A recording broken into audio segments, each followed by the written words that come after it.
quelle personne, un quidam qui vient devant Chambord, voit ce bâtiment, il a une impression quand même assez extraordinaire. On voit bien que là, il y a un chantier majeur sur lequel on ne sait quasiment rien. Toutes les études qui ont été faites sur Chambord expliquent beaucoup de choses, sauf pourquoi il a été construit. Donc ça nous a quand même interrogés. Et on s'est demandé où se trouvaient les informations.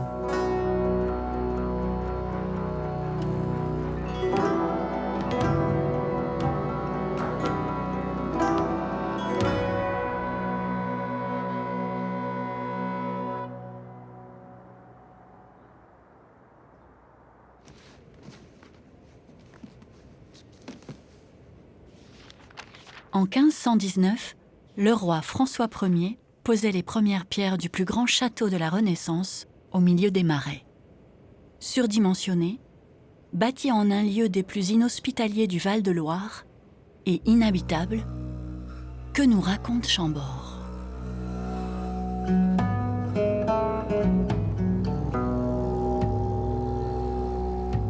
Au début de l'année 1515, une nouvelle ère se profile.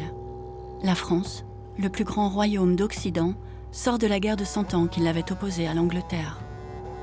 C'est aussi la fin d'une période sombre pour le peuple, affamé par les pénuries de récoltes. L'économie reprend, la population croît de nouveau et imagine un nouvel âge d'or. Et surtout, la monarchie n'est plus en péril. Après les règnes de 2 rois morts sans descendance, un souverain providentiel va accéder au pouvoir. Il a 20 ans, il est grand, solide, et pour la première fois, il porte le nom de son peuple, François. Avec lui, c'est une nouvelle lignée, celle des Valois-Angoulême qui voit le jour, et un nouvel espoir.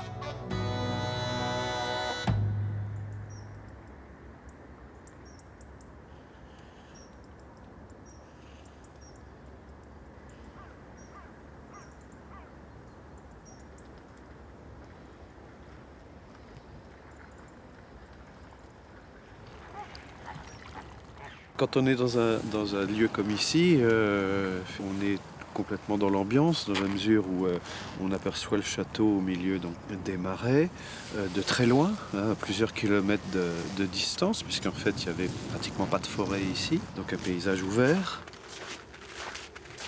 Et donc, au fur et à mesure qu'on approche, petit à petit, on voit cette masse énorme qui grandit, et puis ce contraste qui est vraiment violent entre le bâtiment fantastique, féerique, et l'environnement qui est plus proche de l'enfer, pratiquement. C'est une véritable image de conte de fées, pour être plus précis, de roman de chevalerie. Comme si le château était apparu d'un coup de baguette magique, là, au milieu du marais.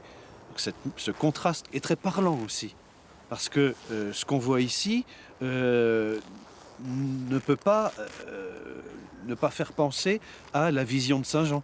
Par exemple, dans l'île de Patmos, dans l'Apocalypse, Saint Jean explique qu'il est à Patmos et qu'il voit descendre des cieux la Jérusalem céleste au milieu d'une terre complètement dévastée. Ce qu'ils voient les gens en arrivant là, c'est la vision de Saint Jean. Et ça fait partie du répertoire d'images qu'ils ont en tête. Donc il y a une vraie mise en scène ici.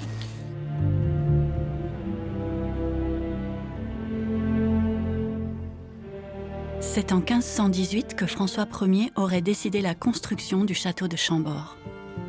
Il n'est couronné que depuis 3 ans, mais il a déjà remporté sa première grande victoire militaire. Il a écrasé les Suisses réputés invincibles à Marignan, en Italie, dans une bataille mémorable qui aurait duré 24 heures, et pendant laquelle le roi serait resté aux côtés de ses hommes, le cul sur la selle, la lance au poing, l'armée à la tête. Fort de ce triomphe qui fait de lui, avec l'aide de Dieu, le premier homme de guerre de la chrétienté, François Ier est nommé par le pape Léon X nouveau chef de la croisade contre le Turc Sélim et son empire. Et surtout, en 1518, le roi a enfin un fils. C'est là une motivation encore plus grande à confirmer ses vertus de grand constructeur et donc ses capacités de gouvernement au travers d'une œuvre dédiée à la postérité. l'origine, Chambord, c'est une île. Pas forcément en permanence toute l'année. La vallée, là, elle se remplit d'eau dès les premières pluies d'automne. Donc il est vraiment planté dans le marais. François Ier, ici, a voulu accumuler toutes les difficultés, toutes les contraintes. Donc il choisit un endroit qui est complètement isolé, difficile d'accès. Il construit le château dans le marais, alors que la terre ferme est juste à côté. Là. Il y a vraiment une notion de défi ici. Réaliser quelque chose qui semble presque irréalisable. Mais pour le roi de France, finalement, c'est la logique. Le roi de France n'est pas un roi comme les autres. Quand il décide de construire Chambord, François Ier, le grand architecteur, comme on le disait alors, n'en est pas à sa première gageure. Peu après son couronnement, le roi français avait déjà envisagé, sous l'impulsion de sa mère, la construction d'un palais gigantesque à quelques 40 km de là et dont le projet avait été confié à Léonard de Vinci. Avant Chambord, un autre projet d'envergure existe déjà. Léonard a été invité par Louise de Savoie et François Ier dès 1515 à venir en Val-de-Loire, et le projet était de créer à Romorantin un immense palais. Il n'y avait aucun palais susceptible de loger la cour en France à cette époque-là. Donc, 2 palais jumeaux de part et d'autre de la rivière Sauldre. Et devant les écuries, les quartiers où habiterait la cour. L'ensemble fait 400 mètres de long. Chambord, c'est à peu près 100 mètres sur 100 mètres. Donc, un projet gigantesque, pharaonique, avec énormément de difficultés techniques. Ce projet-là est peut-être le projet initial qui a permis de penser Chambord. Le projet de Romorantin est finalement abandonné en 1518, à un moment où Léonard de Vinci est paralysé, il est malade, il va mourir l'année qui suit. Et au XVIIe siècle, un académicien de l'époque de Louis XIV, qui s'appelait André Félibien, découvre dans une maison de Blois une maquette en piteux état. Mais une maquette où l'on voit Chambord, en tout cas un proto-Chambord, avec non pas un escalier central, mais 2 escaliers droits. On hésite encore, on n'a pas encore décidé la forme finale de Chambord. Mais il est très difficile de savoir si on a affaire au futur Chambord ou si on a affaire à une ultime version de Romorantin.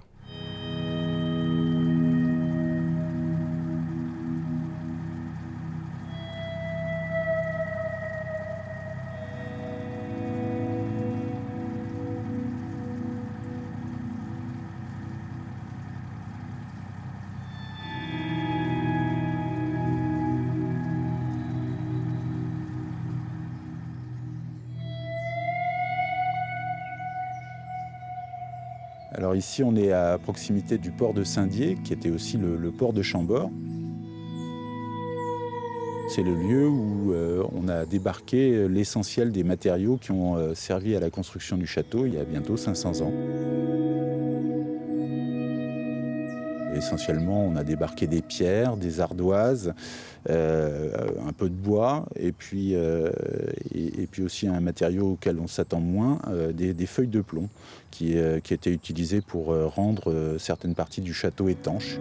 C'était le matériau qui faisait le plus long voyage, puisque ça arrivait d'Angleterre. Donc ça arrivait par bateau jusqu'à Nantes, c'était réembarqué sur des bateaux de Loire, et les bateaux de Loire remontaient ici grâce aux vents dominants qui sont des vents d'ouest et de nord-ouest, donc des vents qui proviennent de la mer et qui poussent les bateaux vers le haut de la rivière. Il y a beaucoup de choses qui sont fabriquées ailleurs et qui arrivent prêtes à poser. Donc il n'y a jamais énormément de monde à la fois. Les quelques comptes de chantier qu'on a, ils sont quelques dizaines de maçons, mais c'est pas des centaines de personnes à la fois. Par contre, autour du chantier, le long de la Loire, dans les villes de Blois, de Tours, etc., là, il y a énormément de gens qui travaillent pour le chantier. Dès que le niveau monte suffisamment, la Loire se transforme en autoroute. Et dès que le niveau baisse, tous les bateaux sont à quai et on attend que ça remonte. Donc, il y a plein de facteurs comme ça à prendre en compte qui vont compliquer énormément le chantier, quoi. Et puis ici, en plein été, c'est épouvantable, quoi. Avec les marais, c'est insalubre, il y a le paludisme. Donc on évite de venir ici en plein été.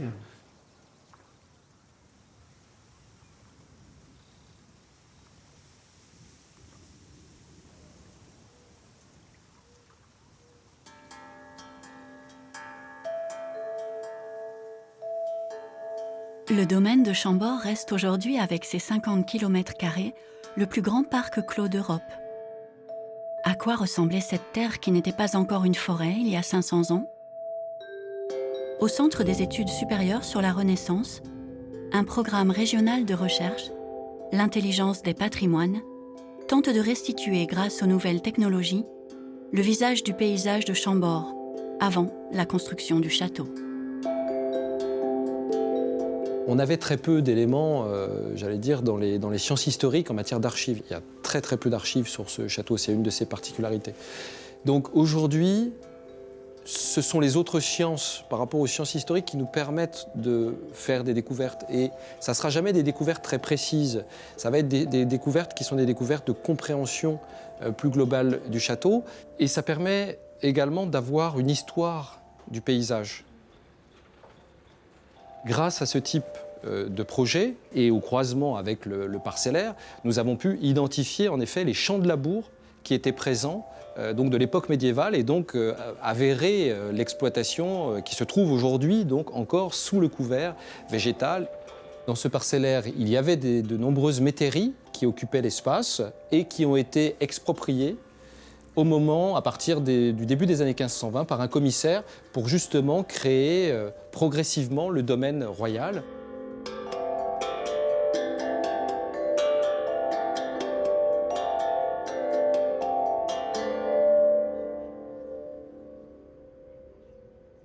Quand je conduis en ma pensée, que avouer de bien qu'à trouver, trop je pensais.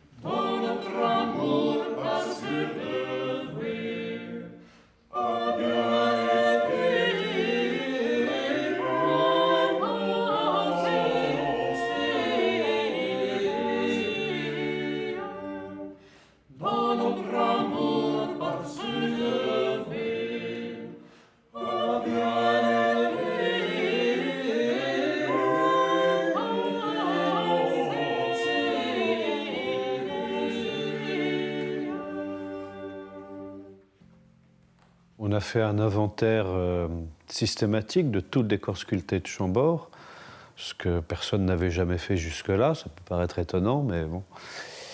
Donc ça nous a occupé déjà pas mal de temps. Et puis, au fur et à mesure qu'on découvrait toutes ces images sculptées, on s'est rendu compte que certaines avaient probablement du sens. Il devait y avoir des intentions là-dedans. Donc petit à petit, on a fini par comprendre que c'était un livre d'images. Ça veut dire que si c'est un livre, il y a des informations qui sont placées à certains endroits. Et sans doute qu'au XVIe siècle, les yeux se plaçaient de façon privilégiée à certains endroits ou d'autres. Et donc, par exemple, ce Christ, c'est vrai que personne ne l'a remarqué. Et pourtant, on peut dire qu'il trône en très bonne place sur la façade. Et il n'a pas été vu parce qu'on ne regarde pas au bon endroit. C'est clairement un chapiteau dynastique. On a les deux porcs-épics de chaque côté qui sont l'emblème du roi Louis XII, donc le prédécesseur et le cousin de François Ier. Au milieu du chapiteau, il y a un vol, c'est-à-dire deux ailes qui sont l'emblème notamment de Louise de Savoie, donc la mère de François Ier. Et puis le visage du Christ qui fait la synthèse entre tout ça. Je vous rappelle que le roi de France, il est le descendant direct du roi David. Et la lignée davidique a donné naissance également au Christ. Donc pour lui, le Christ, c'est un cousin de la famille. Ce qui nous a sans doute surpris, c'est l'ambiance religieuse, qui n'avait jamais été véritablement soupçonnée dans un bâtiment comme celui-là. Qu'est-ce que vient faire un Christ sur la façade d'un château que tout le monde associe à la chasse ?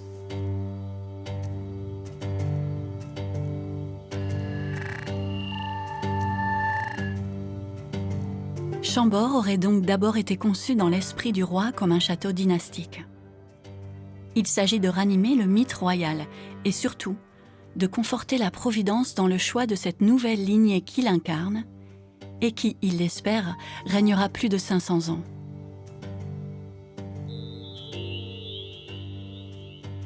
C'est en tout cas ce que semblent nous dire ces salamandres, emblème de François Ier sculpté dans l'oratoire, et dont la plus petite mord le doigt de la plus grande, comme un père transmettant son sang à son fils, comme un roi qui aurait peur de perdre son dauphin.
Quelqu'un du XVIe siècle qui arrive ici en sortant de l'escalier, là vraiment la confusion est totale. On ne sait plus si on est dans un château ou dans une église.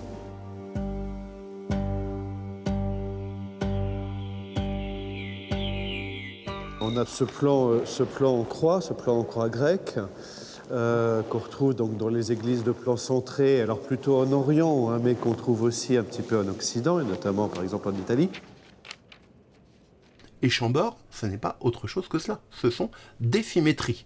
Ces édifices à plan centré, ces églises inspirées de celles de Pavie ou de Milan, montrent des symétries multiples, des symétries axiales, des symétries centrales, qui sont assez typiques de la pensée de Léonard de Vinci dans les années 1490.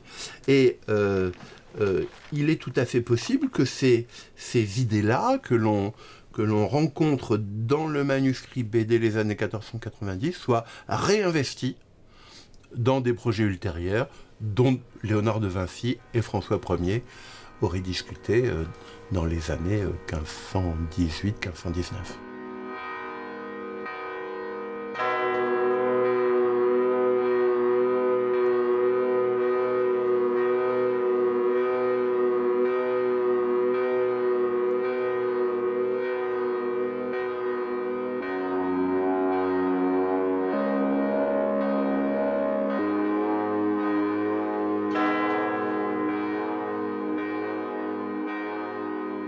Si le Concordat de Bologne, signé entre François Ier et le pape Léon X en 1516, reconnaît au pontife sa suprématie sur les conciles de l'Église gallicane, il rend au roi de France le droit de nommer chez lui les abbés, évêques et archevêques. Il s'agit d'un pouvoir sur l'Église dont ne disposait aucun autre souverain catholique et qui fait de François Ier un pape en son royaume. Lorsque François Ier amène, par exemple, un ambassadeur ici, puisque c'est le genre de personne qu'il invite à Chambord, quand l'ambassadeur se retrouve sous ses voûtes, il y a 9 chances sur 10 pour qu'il fasse lui-même le lien, le rapport avec Saint-Pierre de Rome, parce que Saint-Pierre de Rome, c'est un chantier, c'est L'autre grand chantier en Europe à ce moment-là, c'est le pape qui fait reconstruire la basilique d'après des plans de Bramante qui correspondent exactement à ce qui va être repris ici par François Ier. C'est-à-dire qu'il y a vraiment une similitude très forte.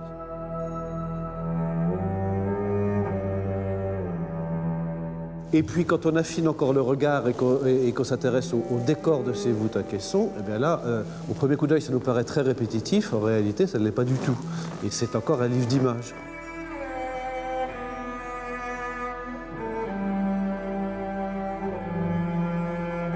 Il faut distinguer d'un côté l'emblème et de l'autre côté le symbole. Et si on doit faire simple, on pourrait dire que l'emblème représente une personne et un signe figuré qui peut représenter une personne, alors que le symbole est un signe figuré qui représente plutôt une idée ou un concept. Si on prend le cas de François Ier et de la salamandre, on sait qu'une des lectures peut-être les plus basiques de la salamandre, c'est la vertu de la tempérance. Elle est couchée sur les flammes et elle a la capacité de les éteindre ou de les entretenir puisqu'elle crache à la fois de l'eau et des flammes. Donc ce thème, par exemple, de la tempérance, c'est une vertu cardinale, et c'est ce thème de se faire représenter à travers des vertus, ça a été un des moteurs de ce monde de l'emblématique, puisque c'est un système qui a été surtout pratiqué par les princes, et qui est véritablement un outil de communication politique.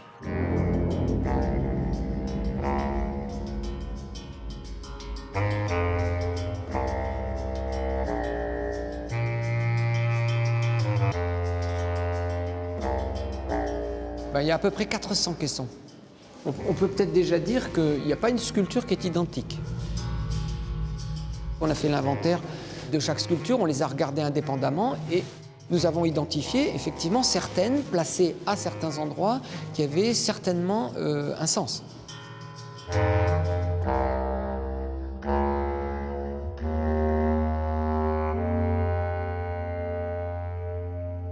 Cette salamandre aux étoiles, au XVIe siècle, on pouvait certainement y projeter plusieurs interprétations possibles. Donc nous en avons identifié au moins deux. Une première interprétation est en rapport avec l'Ancien Testament.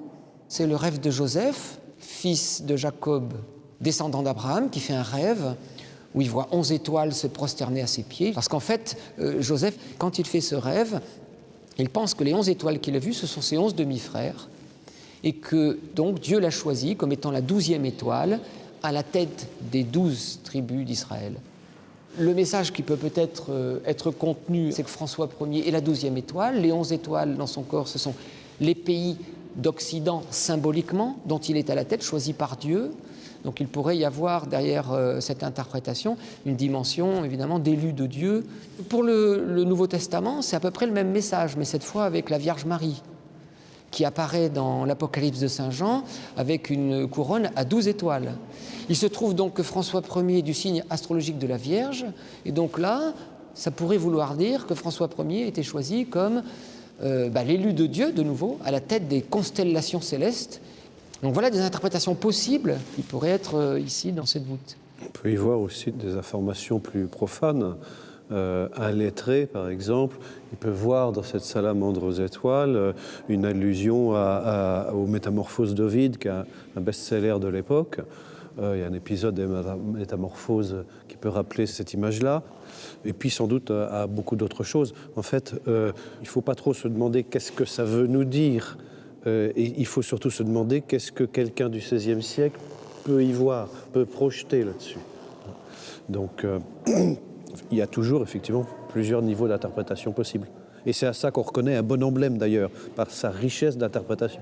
La plupart de ces emblèmes créés pour la période médiévale et le début de la Renaissance ne sont jamais commentés. On a extrêmement peu de commentaires de contemporains sur les emblèmes et quasiment jamais, on a quelques cas uniques sur plusieurs milliers d'emblèmes, jamais d'explications. On n'a jamais de glose qui disent voilà, le roi a choisi telle figure pour dire tel aspect de sa personnalité.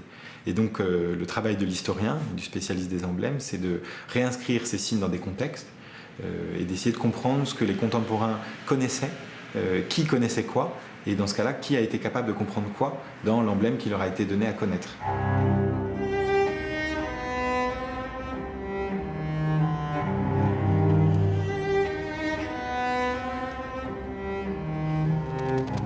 En 1519, année du début de la construction du château, François Ier est candidat à la couronne du Saint-Empire romain germanique qui rassemble l'Allemagne, l'Autriche et le nord de l'Italie, sauf Venise. Ce sera finalement Charles de Habsbourg, déjà roi d'Espagne, des Flandres et de la Franche-Comté, qui deviendra empereur sous le nom de Charles Quint. François Ier veut récupérer le Milanais, Charles Quint réclame entre autres le duché de Bourgogne.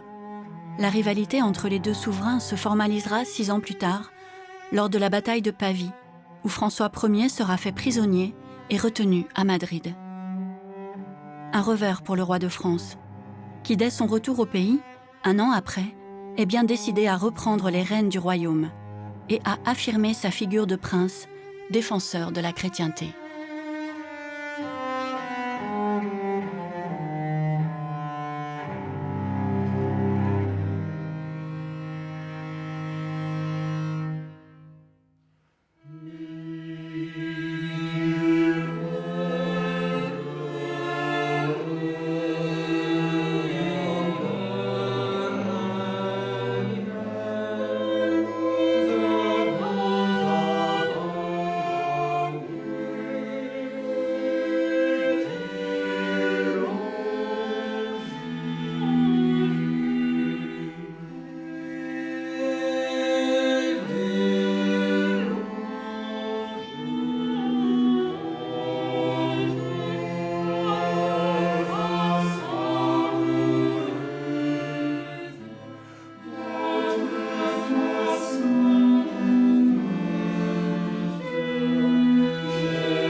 En 1539, Charles Quint doit traverser la France pour contenir une révolte dans les Flandres. François Ier, en choisissant son itinéraire, obligera habilement l'empereur à passer par le domaine de Chambord, dont le donjon est déjà terminé.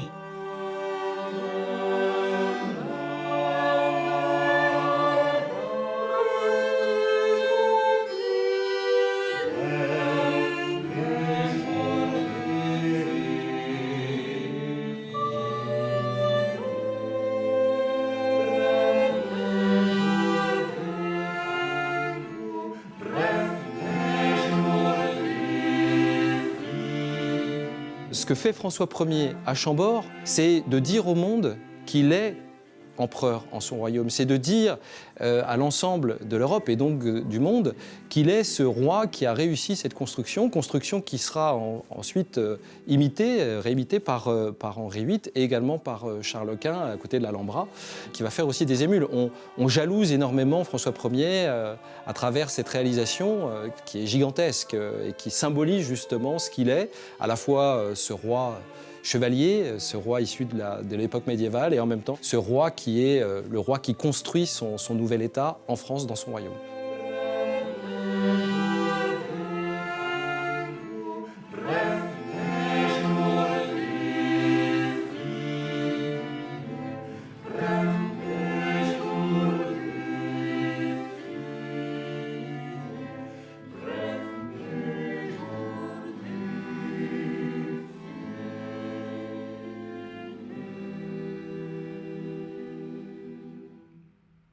On pourrait presque dire que la musique fait partie de l'architecture, ou que l'architecture fait partie de la musique.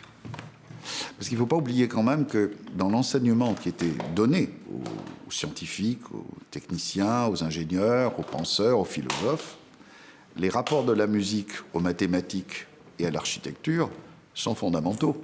Ce sont des rapports de nombres, ce sont des proportions. Je pense notamment à la construction des œuvres et, par exemple, du nombre de mesures qui sont allouées à tel ou tel fragment musical, qui peuvent être, par exemple, des multiples de 3. Et on sait très bien que 3, dans ce cas-là, c'est bien sûr la perfection, la Trinité, mais c'est un rapport aussi avec le dogme chrétien. Et le nombre de répétitions, le nombre de voix qu'on utilise pour dire telle ou telle chose, ou le fait, plus subtil encore, qu'une voix se taise pour signifier le silence. On installe des mesures, on installe un rythme particulier, une prosodie particulière. La prosodie, c'est de la mathématique. C'est une alternance de faibles et de... Voilà, un nombre de pieds. Tout cela est très finement observé par les poètes, les compositeurs, les architectes, qui observent des proportions, eux aussi, bien sûr.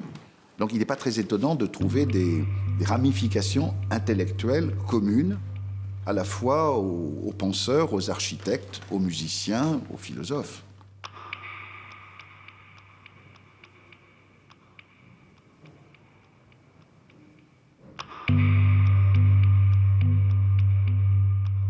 De toute façon, ici, François Ier, il va s'entourer des meilleurs. Et Chambord est conçu avec cet esprit encyclopédique du XVIe siècle. On va rassembler dans un même édifice et ben voilà, tout ce qui constitue leur monde, en fait. Donc, ce sont des gens qui ont un degré de connaissance très large.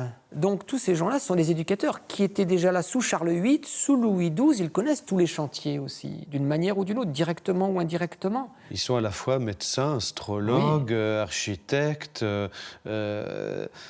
théologiens, ils sont tous ça à la fois. Et c'est une époque où on a encore des gens qui sont capables d'embrasser pratiquement tout le savoir. Finalement, il a autour de lui plein de gens capables de concevoir Chambord.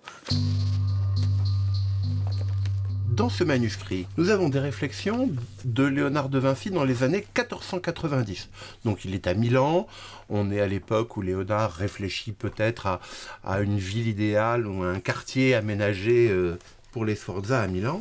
On a un très très beau dessin d'un escalier non pas à double révolution, mais à quadruple révolution. Cet escalier dans ce dessin est situé au cœur d'un édifice quadrangulaire, donc c'est vraiment la configuration de Chambord.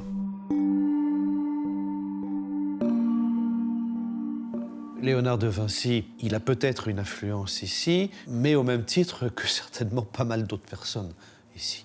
Il n'était pas au contact quotidien de François Ier. Entre juin 1518 et septembre 1519, François Ier et Léonard de Vinci ne se sont pas rencontrés. Donc ça fait 14 mois que François Ier n'a pas vu Léonard de Vinci lorsque démarre le chantier de Chambord. Donc il y a sans doute un fond léonardien, mais voilà, réinterprété. C'est pas l'escalier quintuple de Léonard qui a été construit à Chambord.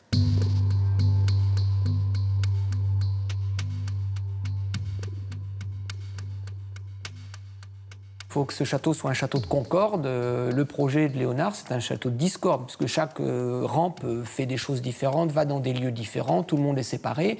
Donc là, on n'est pas du tout dans le même concept. Donc on ne peut pas dire que l'idée a été prise et adaptée ici. Non, on sent qu'il y a quelque chose d'autre qui réfléchit en même temps. Moi, j'ai envie de dire, de manière peut-être un peu brutale, que Léonard de Vinci, ici, c'est un outil. C'est un outil pour réaliser cette œuvre architecturale.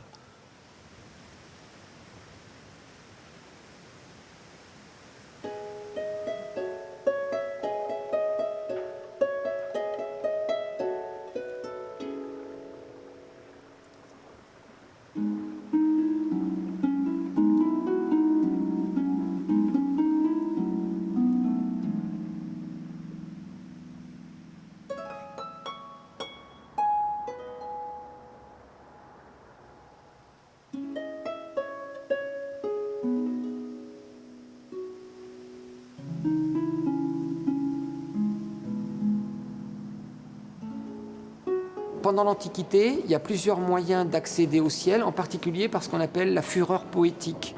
Et la fureur, ça renvoie au feu, à l'enthousiasme qui mène au ciel. François Ier est particulièrement féru de poésie. Et donc, la science de la poésie, c'est aussi Hermès et Mercure. Et Hercule aussi, ce qu'on appelle l'Hercule gallique. Un des surnoms de François Ier, c'est l'Hercule gallique. C'est quand même intéressant de repérer un personnage comme ça à la base de l'escalier. Sur l'autre rampe, il y a le triangle trinitaire. Le triangle trinitaire qui explique évidemment la dimension sacrée de ce lieu. Ces deux rampes, en fait, dans une dimension antique et dans une dimension chrétienne, allie coordonne le même message, transmet le même message, qui est celui d'une élévation directe vers Dieu.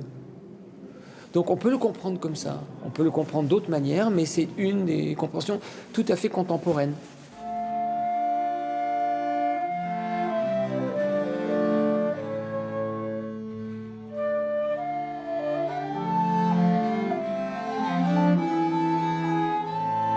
Quand les rois écrivent de la poésie, ils écrivent de la poésie lyrique, c'est-à-dire des poèmes d'amour. Qu'il s'agisse d'Henri VIII qui écrit « Hélas, madame », voilà, ou bien qu'il s'agisse de François Ier, « Douce mémoire », donc c'est toujours des poèmes mélancoliques. C'est la même chose aussi bien dans les sonnets de Ronsard ou plus tard dans ceux de Shakespeare. Enfin, c'est toujours lyrique, cette inspiration-là.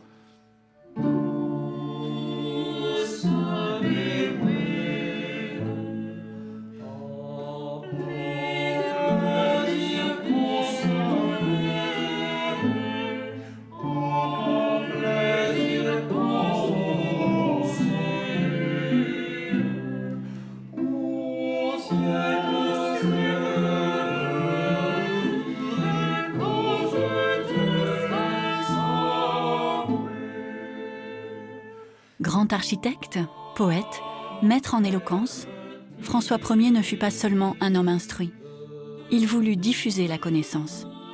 C'est avec lui que le français va s'imposer comme langue officielle et que l'enseignement va s'ouvrir au plus grand nombre et à tous les savoirs, avec la création du célèbre Collège de France. Et s'il s'est montré digne de son siècle, c'est qu'il sut s'entourer d'humanistes et d'artistes, dont de nombreux sculpteurs, peintres et architectes flamands et italiens. Comme le dit un auteur de son temps, « Les sciences, les arts, les hommes studieux, par toi chéris, rendront immortelle gloire. »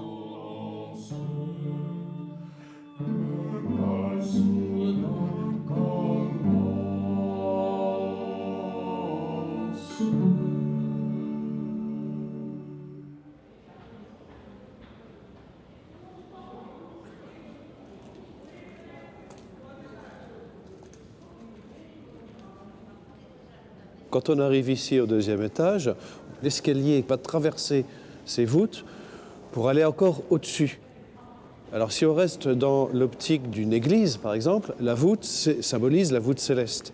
Donc il semble qu'ici, on va traverser la voûte, c'est-à-dire qu'on va quitter symboliquement le monde terrestre pour passer symboliquement dans le monde céleste. Donc on a l'impression d'arriver à un aboutissement, hein, les voûtes, on est au sommet, mais en réalité, l'escalier va encore nous emmener plus haut. L'escalier se retrouve à la place d'un autel, dans une église de plan cintré. Et dans cette optique-là, le noyau creux, hein, qui est situé à l'emplacement de l'autel dans une église, le noyau creux devient une véritable cage d'ascenseur spirituelle, évidemment, vers Dieu.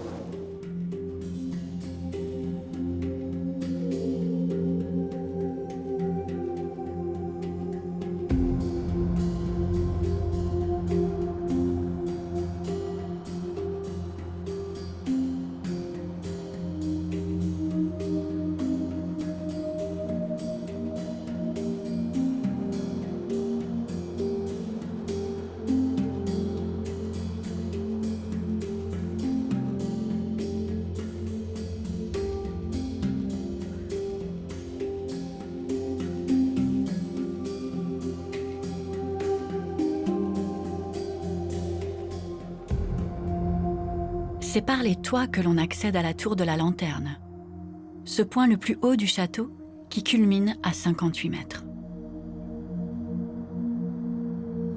Située au centre des terrasses, elle constitue le prolongement du noyau de l'escalier à double rampe.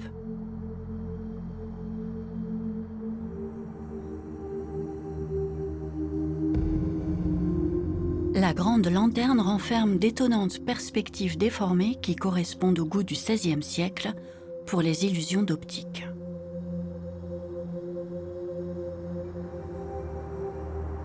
On peut prendre pour modèle un chapiteau comme celui-ci, qui ici n'a qu'une seule face, alors qu'à l'intérieur, on a des chapiteaux en volume avec plusieurs faces. Mais si on le prend pour modèle, on voit qu'il est incliné là, c'est-à-dire qu'il suit le mouvement de l'escalier. Donc on reconnaît les principaux éléments d'un chapiteau typique. Le décor de la corbeille, des volutes d'angle, et puis au milieu, là, la grosse fleur qui est là-haut, c'est ce qu'on appelle la fleur de tailloir.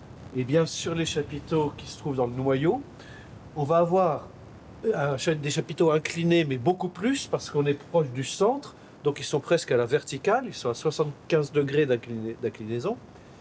Donc tout est déformé comme ça, et en plus avec ce mouvement tournant. Alors tout est incliné, et on va retrouver tous les petits détails, les motifs de la corbeille, les volutes d'angle et la fleur de tailloir, et également ici pour l'autre face du chapiteau. Et tout est incliné donc à 75 degrés. En même temps, ça tourne autour du noyau. C'est des déformations qui respectent exactement les règles de la perspective. Tout est à sa place.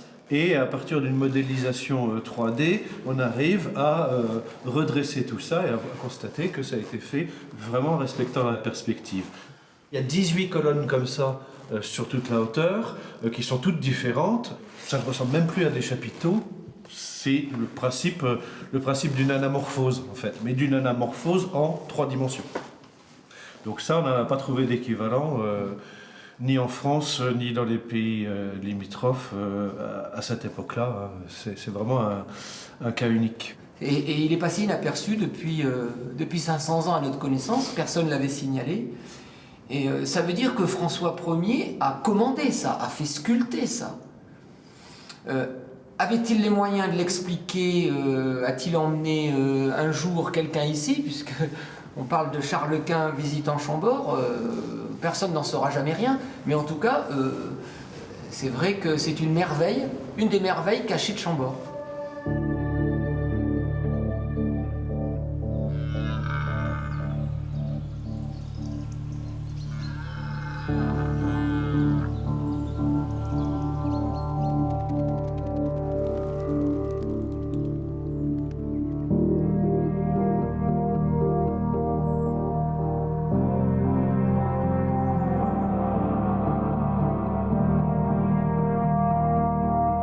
Cette tour, à laquelle seul le roi et peut-être quelques personnes privilégiées avaient accès, ne mène a priori à rien, ou au contraire à tout.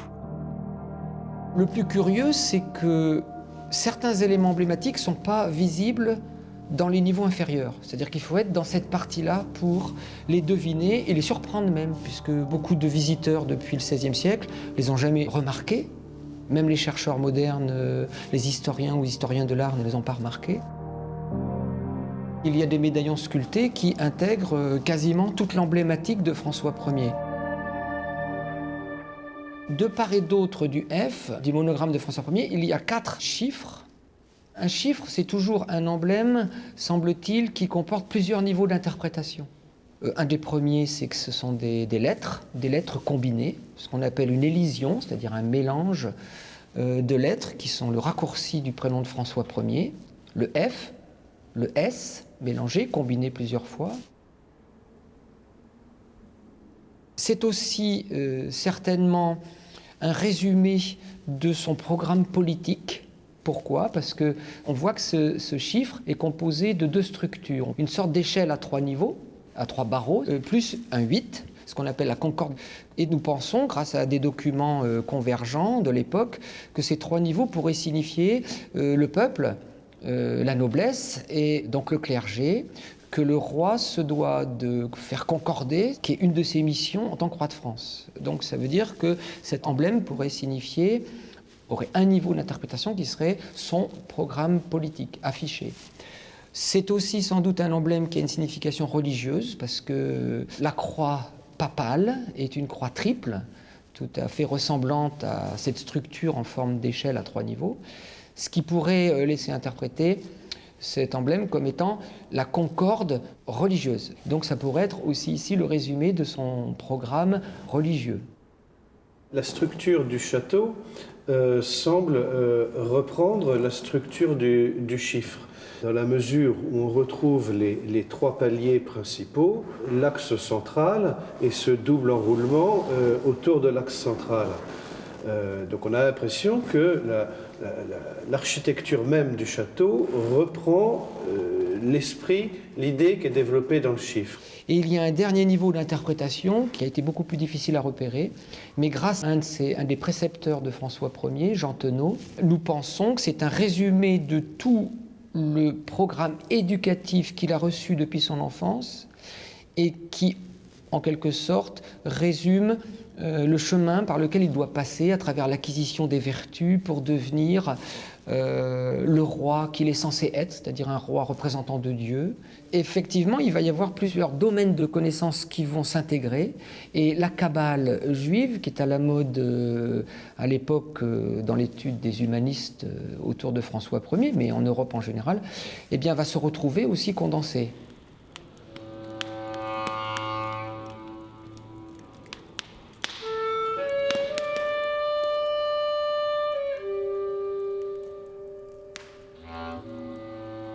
Une prophétie qui circulait alors en France annonçait qu'un roi de justice viendrait régner sur le monde chrétien et ferait revenir le Christ sur terre après avoir terrassé le mal. Cette destinée fut rapidement attribuée à François Ier. N'avait-il pas en effet été élu par Dieu? On alla chercher jusque dans les lettres de son prénom les signes annonciateurs de ce règne providentiel.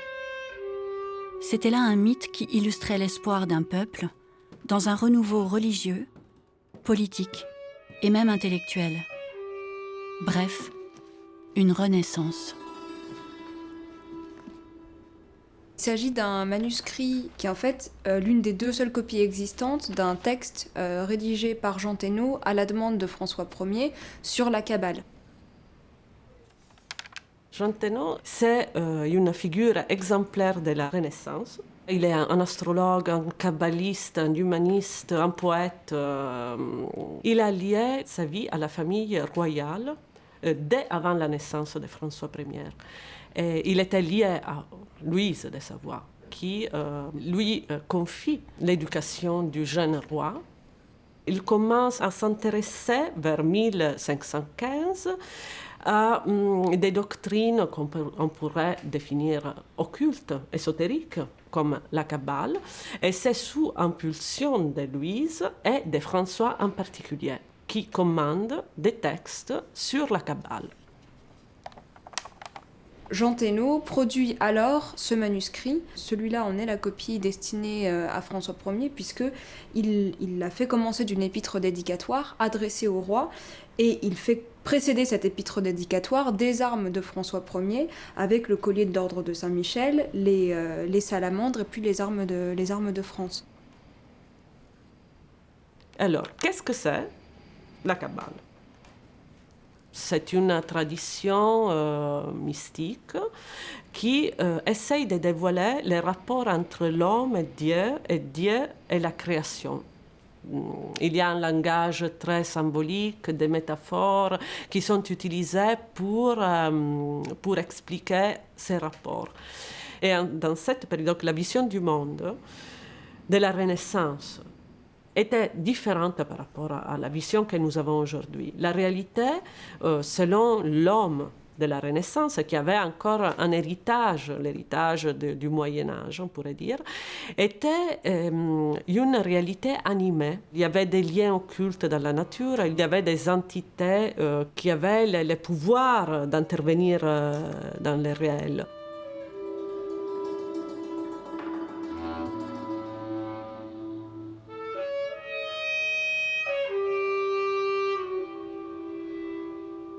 Il y a un passage dans lequel Jean Tenault explique pourquoi le roi a commandé ce texte. Il dit qu'il veut expliquer au roi l'art kabbalistique ou théologie hébraïque et les secrets mystères des Juifs qui permet, selon les superstitions, donc Jean Tenault insiste sur cette dimension superstitieuse, on pourrait dire, de la Kabbale, d'acquérir tout savoir et obtenir plein et entier pouvoir sur toute chose, humaine et naturelle, divine aussi et surnaturelle. Donc pour Jean Tenault, mais aussi pour François Ier, la Kabbale était un savoir occulte qui pouvait donner des pouvoirs extraordinaires. Elle pouvait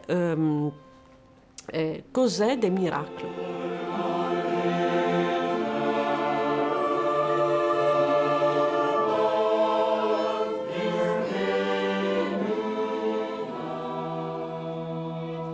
Les kabbalistes deviennent en fait un magicien, un dominator mundi, qui est ce qui pouvait vouloir François Ier, donc être un dominator mundi, donc un dominateur du monde.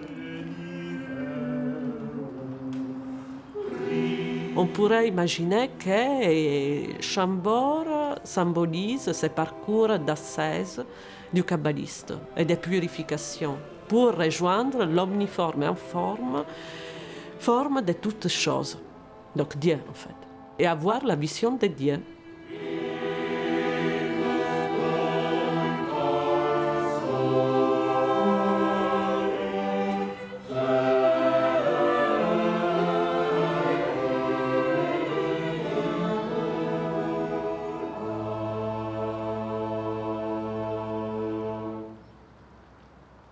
François Ier a construit ce château pour la postérité, mais sa dynastie n'a pas prospéré, car elle s'est arrêtée avec la mort de son petit-fils Henri III.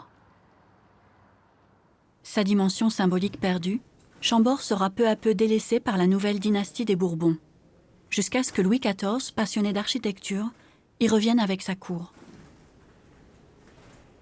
Bien qu'il n'ait pas amené l'âge d'or que ses sujets avaient espéré, François Ier sut réaliser le passage entre le Moyen Âge et la Renaissance.